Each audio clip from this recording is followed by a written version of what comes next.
तो मैं सबसे पहले पूछना चाहूंगा कि गोली कितने प्रकार की होती है? हाँ जी, गोली क्या होती है? खाने वाली गोली। घर में जाइए वो खतरनाक हमला हो जाता है। जो आनंद दे वो गोली अच्छी। मीठी और कड़वी, ठीक है। चलिए हम मतलब उसी डायरेक्शन में जा जाते थे, मीठी और कड़वी गोली के डायरेक्शन में ही ज्यादा जाते थे। और डॉक्टर कितने प्रकार के होते हैं? हमारे डॉक्टर साहब तो आए नहीं है। डॉक्टर कितने प्रकार के होते हैं? अच्छा ठीक है, बहुत ज्यादा स्पेशलाइजेशन भी है। चलिए मैं इसको सरल कर देता हूँ। डॉक्टर वैसे दो प्रकार के होते हैं, एक होते हैं भरोसेमंद और एक होते हैं गैर भरोसेमंद।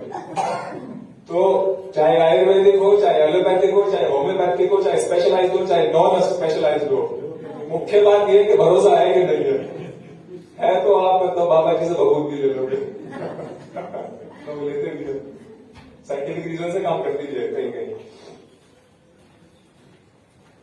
तो गोली हो गई दो प्रकार की, मीठी और कड़वी, और डॉक्टर भी हो गए दो प्रकार के।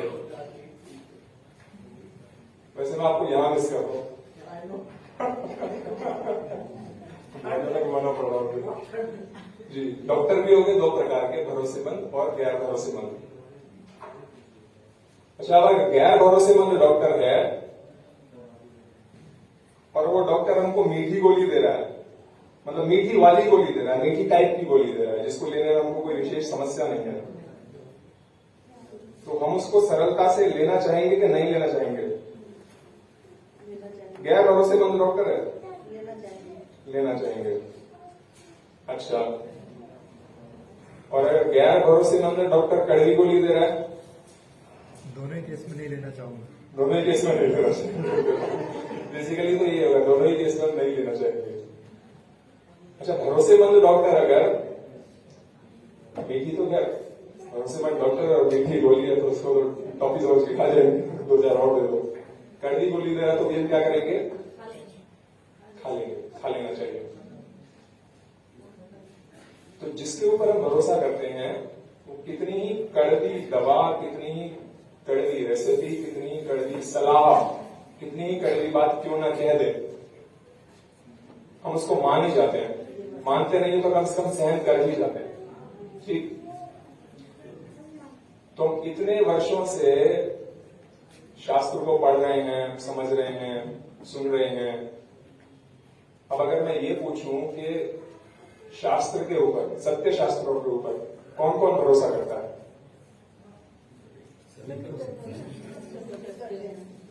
सभी भरोसा करते हैं। तो इसका मतलब शास्त्र अगर कड़वी गोली भी पिलाएगा तो सरलता से हम पी लेंगे अगर हमको भरोसा है तो। अच्छा, हमारे शास्त्रों में सिर्फ नियम है या कुछ और भी है? नियम माने कर्तव्य बताए कि ऐसा करो, ऐसा करो, ऐसा करो, या कुछ और भी है? ना करो। तो नियम और निषेध दोनों चीजें हमारे शास्त्रों के अंदर आ जाती हैं। एक और बात, सुबह उठ के सबसे पहला काम हम क्या करते हैं? अच्छा ठीक है, उसके बाद सफाई, ठीक बात है। शौच आदि से निवृत्त होते हैं। अच्छा, ना हो तो तबीयत ठीक नहीं है, परेशानी, तबीयत ठीक नहीं हो, मतलब सिम्टम्स बहुत सारे आ जाएंगे पर वो मोटे मोटे निकल कर आएंगे, परेशानी हो जाएगी, हमको कष्ट में हो जाएगा और भयंकर कष्ट में आ जाएंगे। ठीक है, इसका मतलब सुबह उठकर जो सबसे पहला काम या दूसरा काम हम करते हैं उसको हम ना करें तो हम कष्ट में आ जाएंगे। तो उसके बाद दूसरा काम क्या करते हैं? उससे पहले चलिए, वैसे तो उसी में आ गया था, समझ लीजिए छोटी सी क्रिया और ले लेते हैं दांत साफ करने की। ना करें तो 1 दिन, 2 दिन, 3 दिन, 4 दिन, 5 दिन, क्या होगा? फिर से परेशानी हो जाएगी, कष्ट हो जाएगा। अच्छा, तीसरा काम क्या करते हैं उसके बाद? मुख्य काम है, आनंददायक काम है, नाश्ता करते हैं, खाते हैं, ना करें तो काम नहीं होगा। गाड़ी चलेगी नहीं। मन नहीं लगेगा। गाड़ी चलेगी नहीं, काम में मन लगेगा नहीं, शक्ति मिलेगी नहीं। अनईजीनेस रहेगी, शक्ति नहीं रहेगी शरीर के अंदर, मन उड़ा उड़ा डोलेगा, काम करना कुछ और है लेकिन जाएगा भोजन की ओर। और कुछ ज्यादा ही लंबा समय अगर निकल जाए तो मतलब व्यक्ति अनमना भी हो जाएगा, और भी लंबा समय निकल जाए तो उसका बिस्तर पकड़ लेगा, क्या हो जाएगा, परेशानी हो जाएगी, कष्ट हो गया। अच्छा, ये करते करते हमको समझ लीजिए कोई व्यक्ति 5 बजे उठता है, ये करते करते 8 या 9 बज जाते हैं, तो 5 से 9 बजे तक कितना हो गया, 4 घंटे, एक दिन के 4 घंटे। अब इसको पूरे 24 घंटे पर हम नहीं घटाएंगे, लेकिन अगर हम ध्यान से सोचेंगे तो 24 घंटे तक जितने काम हम करते हैं उनमें से कोई भी उठा कर देख लीजिए, अगर उसको नहीं करेंगे तो क्या होगा, किसी ना किसी काम के ना करने से हमको कोई ना कोई परेशानी आएगी, मन चंचल हो जाएगा। कोई ना कोई समस्या खड़ी होगी। तो समस्या जब हमको होगी तो समस्या से हमको क्या होगा, परेशानी हमको हमारे लिए क्या लेकर आती है, दुख लेकर आती है। तो इसका मतलब अगर इनमें से कोई भी एक काम हम ना करें तो हमारा क्या बढ़ेगा, सुख के दुख, दुख बढ़ेगा। अच्छा, अब अर्थापत्ति लगाते हैं, तो ये काम हम किस लिए कर रहे हैं,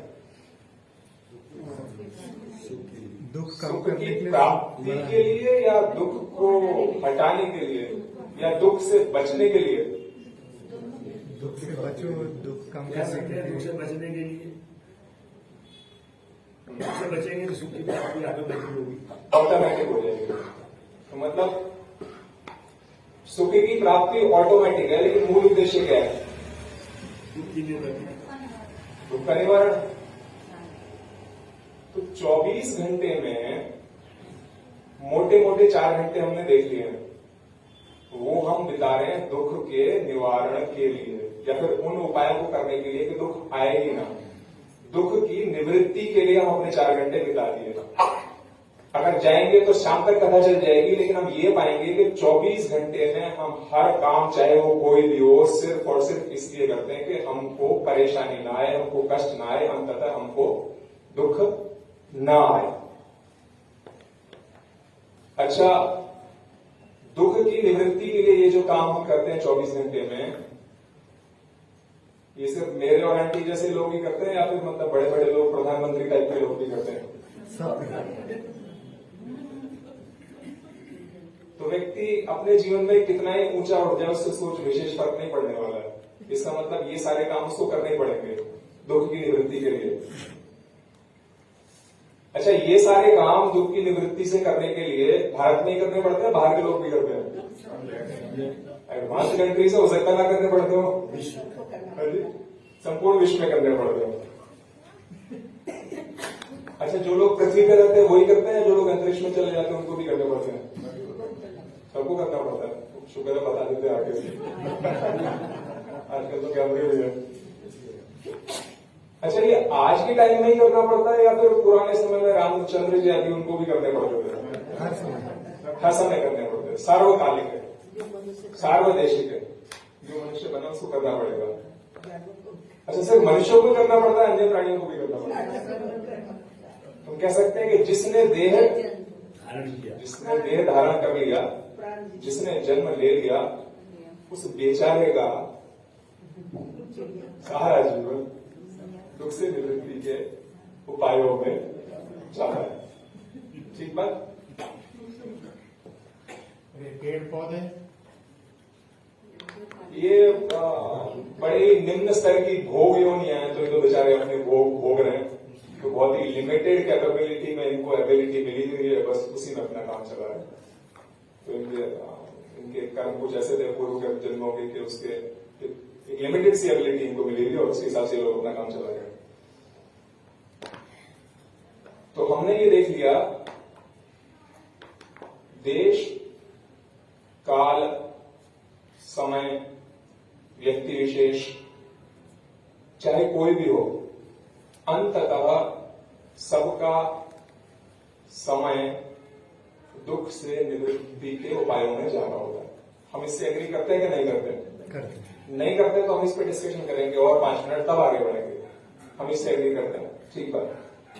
अच्छा, तो ये इस तरीके के विचार, इस तरीके के एग्रीमेंट्स सिर्फ हमारे बीच में हो या पहले भी लोगों के बीच में हुए होंगे? पहले भी हुए होंगे, और ऋषि मुनियों के तो निश्चित रूप से हुए होंगे। उनके परिजान से लोगों को छूटा ही नहीं था। तो ऋषि मुनि जो हैं, उन्होंने बड़े सुंदर तरीके से इस बात को बताया। बहुत ही पुराने समय में, महाभारत काल से भी पहले, एक ऋषि हुए थे महर्षि कपिल, जिन्होंने सांख्य दर्शन की रचना करी थी। तो पहला ही सूत्र है उनका, पहले ही सूत्र में वो लिखकर चले जाते हैं, अथ त्रिविध दुख अत्यंत निवृत्ति अत्यंत पुरुषार्थ। कहते त्रिविध दुख, 3 प्रकार के दुख। 3 प्रकार के दुख मेरे विचार में हम सब जानते हैं, उनके मैं विवेचन में नहीं जाऊंगा। त्रिविध दुख, दूसरा शब्द बहुत ही महत्वपूर्ण है। त्रिविध दुख तो है, फिर कहते हैं कि अत्यंत निवृत्ति। निवृत्ति नहीं कह रहे हैं, अत्यंत निवृत्ति। अत्यंत का मतलब है जितना हो सकता है, अंत तक, जहां तक संभव हो, संभव तक मतलब संभावना जहां तक बनती है, अत्यंत निवृत्ति। फिर कहते हैं अत्यंत पुरुषार्थ। तो पुरुषार्थ कहेंगे पुरुष का प्रयोजन, कि उसका प्रयोजन क्या है। अब उसके प्रयोजन 2 हो सकते हैं, एक भोग हो सकता है, एक अपवर्ग हो सकता है। तो कहते हैं कि अत्यंत पुरुषार्थ क्या है, माने मैक्सिमम पॉसिबल जो उसका पोटेंशियल है वो क्या हो सकता है और वो कहां लगना चाहिए। तो कहते हैं त्रिविध दुख अत्यंत निवृत्ति अत्यंत पुरुषार्थ। जो व्यक्ति त्रिविध दुख की अत्यंत निवृत्ति के लिए अत्यंत पुरुषार्थ करता है, वो ही अपने जीवन को सही मायनों में उपयोग में ला रहा होता है। अच्छी बात है। तो फिर क्या करें, हम ये मानकर बैठ जाएं कि जी जीवन में तो दुख रहेंगे ही रहेंगे, तो जीवन सारा दुखमय हो गया। तो क्या हम ये मान लें कि हमारे जो शास्त्र है, हमारा जो दर्शन है वो दुखवादी है? तो ऐसा नहीं है। अगले सूत्र को स्पष्ट कर देते हैं। वो कहते हैं कि ये जो छोटे छोटे दुख हैं, ये दुख तो रहेंगे, पर इन दुखों से तुमको निवृत्ति के उपाय भी करने पड़ेंगे। ये बाय डिजाइन ही ऐसा है।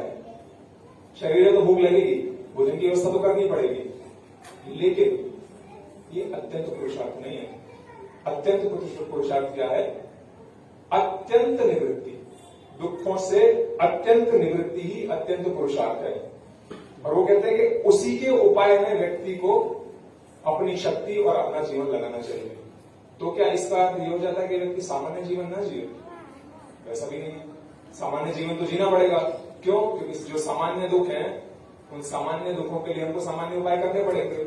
शरीर है तो उसके लिए कपड़े भी चाहिए, कपड़ों के लिए पैसे चाहिए। शरीर है तो उसके लिए भूख भी लगेगी, उसके लिए भी पैसे चाहिए। शरीर है तो उसके लिए घर भी चाहिए, उसके लिए भी हमको धन चाहिए। मतलब धनोपार्जन तो हमको करना ही पड़ेगा। और इसमें बड़े सारे सूत्र आते हैं, बड़े सारे इन्होंने दृष्टांत दे रखे हैं। तो कहते हैं कि मतलब इससे सुख मिल जाएगा क्या, इससे सुख मिल जाएगा, कहते नहीं मिलेगा। योग दर्शन तो यहां तक कह देता है कि हर सुख के मूल में दुख है। कोई ऐसा सुख नहीं है जिसके अंदर दुख न छुपा हो। इन्होंने यहां और कोई ना कोई सूत्र भी दे रखा होगा। हाँ, ये कहते हैं योग दर्शन में परिणाम ताप संस्कार दुखैर गुण वृत्ति विरोधाच दुखमेव सर्वम विवेकिना। तो कहते हैं कि परिणाम दुख, ताप दुख और संस्कार दुख, ये 3 प्रकार के दुख। और फिर आगे लिखते हैं सत्वादी तीनों गुणों की वृत्तियों में परस्पर विरोध होने के कारण विवेकी के लिए सभी भोग माने सभी सुख दुख रूपिणी है। इसका बड़ा स्थूल सा उदाहरण है, एक खा लिया सुख, दो खा लिया सुख, 10 में पे बहुत ही स्थूल सा उदाहरण है, चर्चाओं में ये आता भी है। तो कहते हैं कि तो हमको क्या करना चाहिए? दुखी होकर तो बैठे नहीं है, तो हमको ये समझ लेना चाहिए कि हमको दुख आते क्यों है। जब हम ये समझ जाएंगे कि हमको दुख को आते क्यों है, तो हम ये भी समझ जाएंगे कि इन दुखों से हम सही मायने में बच कैसे सकते हैं। अच्छा, ये दुख होते ही क्यों है? जन्म लिया दुख तो होंगे, शरीर है। जन्म के कारण, जन्म ही अपने आप में एक दुख है।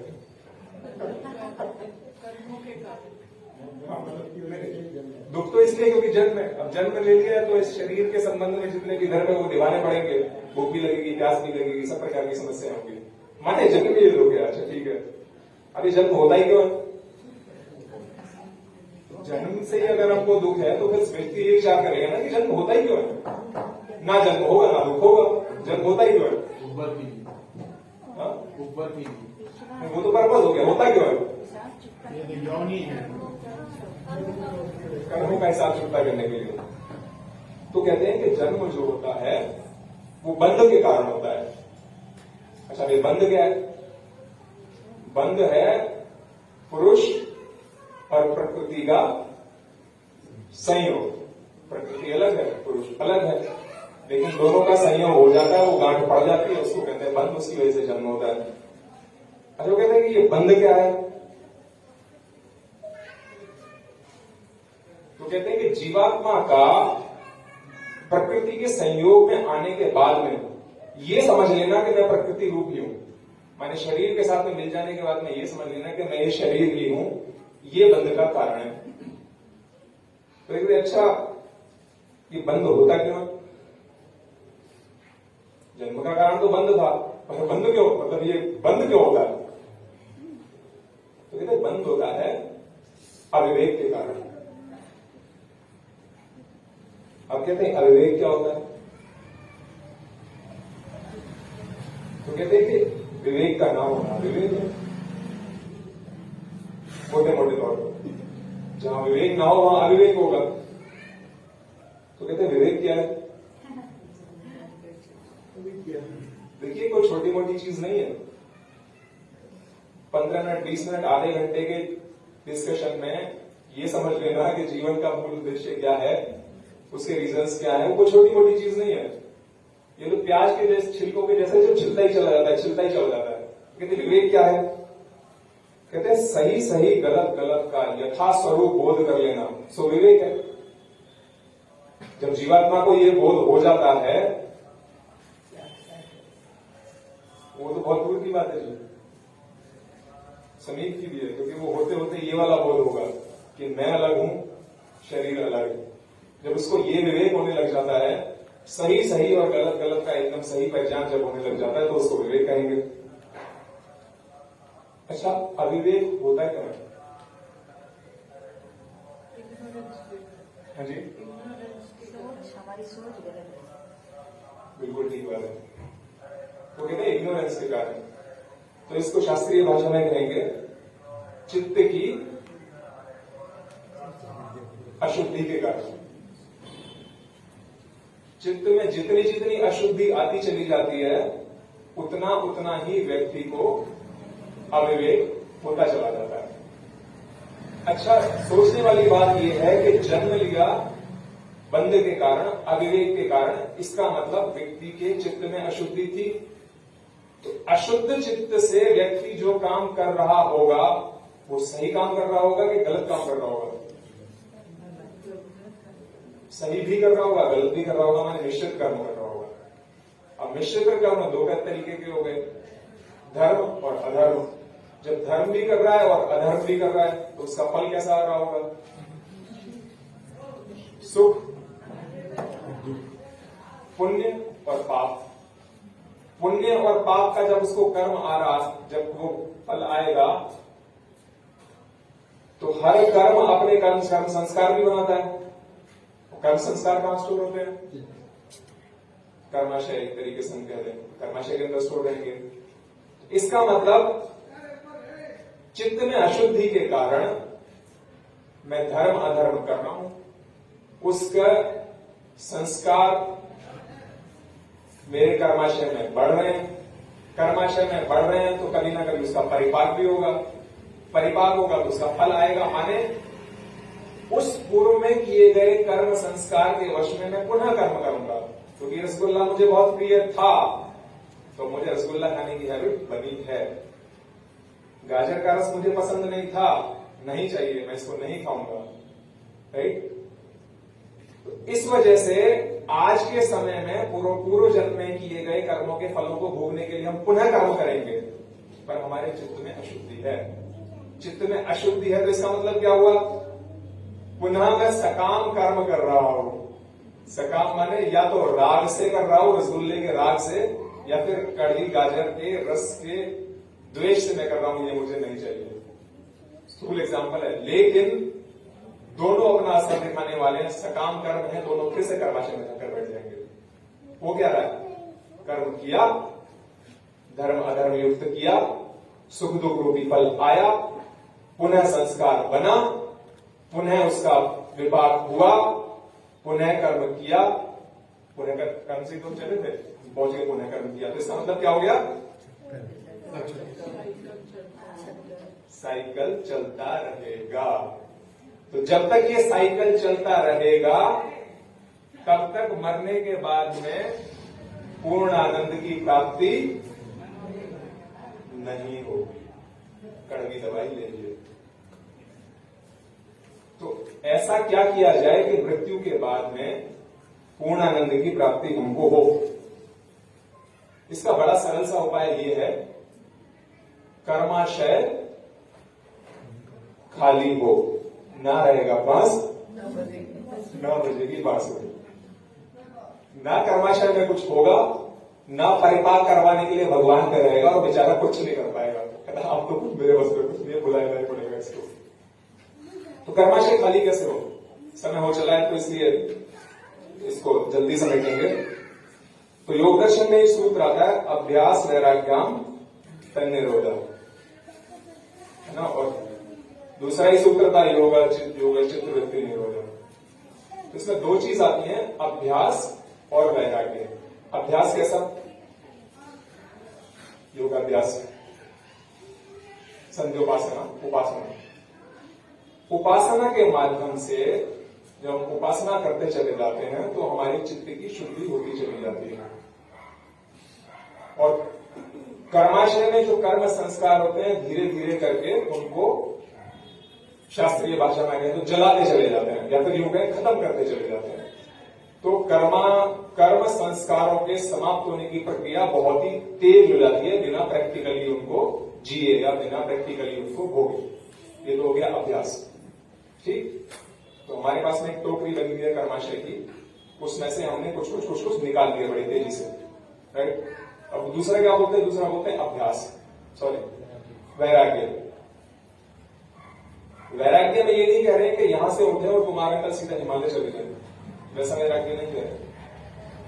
जो चल रहा है वो चले गए, क्योंकि शरीर मिला है तो शरीर के धर्म, शरीर मिला है तो शरीर के धर्म दिखाने पड़ेंगे। लेकिन जो कर्म करो वो वैराग्य भाव के साथ में करो। वैराग्य भाव वाले कर्म कैसे होंगे जी? सामान्य कर्म होंगे जिसमें अपने हित की, अपने कुछ फल की, अपनी कोई चाहना उसके भीतर जुड़ी रहेगी। वैराग्य भाव वाले कर्म कैसे होंगे? जिसमें अपने हित की कम और परहित की भावना उसके अंदर अधिक रहेगी, या फिर यूं कहें कि निष्काम कर्म। एक तरफ संध्योपासना, दूसरी तरफ वैराग्य की भावना से किए गए कर्म। तो यहां हमने देखा था कि ये जो कर्माशय की टोकरी है, इस टोकरी में से अभ्यास के द्वारा हम तीव्र गति से खाली करने का प्रोसेस चला दिया, और दूसरी तरफ वैराग्य की भावना से जो कर्म किए जाएंगे, निष्काम भावना से जो कर्म किए जाएंगे, वो चित्त पर अपना संस्कार तो छोड़ेंगे, लेकिन उनका एक विशेष प्रॉपर्टी है कि वो कर्माशय में अपना स्थान नहीं पाते। तो टोकरी क्या हो गई? भरनी बंद हो जाए। तो अभ्यास और वैराग्य ये ऐसी प्रक्रिया महर्षि पतंजलि हमको बताकर चले गए कि जिसके माध्यम से हम अपने कर्माशय की टोकरी को बहुत ही जल्दी जल्दी खाली होने की स्थिति उत्पन्न कर सकते हैं। और जब ये स्थिति उत्पन्न हो जाती है तो फिर महर्षि कपिल जो हमको सूत्र देकर चले गए हैं, अथ त्रिविध दुख अत्यंत निवृत्ति अत्यंत पुरुषार्थ, उसको हम धीरे धीरे सार्थक करने की ओर अपने कदम बढ़ाते चले जाते हैं। तो समय की मर्यादा को ध्यान में रखते हुए हम इसको अधिक नहीं बढ़ाएंगे। हम सभी अनुभवी लोग हैं, पुराने लोग हैं, थोड़ा सा चिंतन मनन की आवश्यकता है कि क्या जीवन वाकई सिर्फ छोटे छोटे दुखों को दूर करते रहने में के लिए है, या फिर let's do something big, right. हम अपना ऑफिस में भी कहते हैं, या फिर जब बच्चे करियर बनाने के लिए जा रहे हो तब भी कहते हैं क्या छोटे छोटे काम क्या करोगे, लेट्स डू समथिंग बिग। तो फिर सोच कर देखो कि आज से हजारों हजारों हजारों साल पहले हमारे ऋषि हमको समझा के करें, I let's do something big, करो कुछ जीवन में, क्या करो, अत्यंत पुरुषार्थ करो। वो अत्यंत पुरुषार्थ कैसा हो, जो कि त्रिविध दुखों की अत्यंत निवृत्ति वाला हो। तो इसलिए मैंने शुरू में ही पूछा था, क्या शास्त्रों पर हमको भरोसा है? तो अगर भरोसे वाला डॉक्टर कड़वी दवाई पिला रहा है तो उसकी दवाई को हमको निश्चित रूप से पीना चाहिए। आप सभी ने मुझे बहुत ही ध्यानपूर्वक सुना। आप सभी का बहुत बहुत धन्यवाद।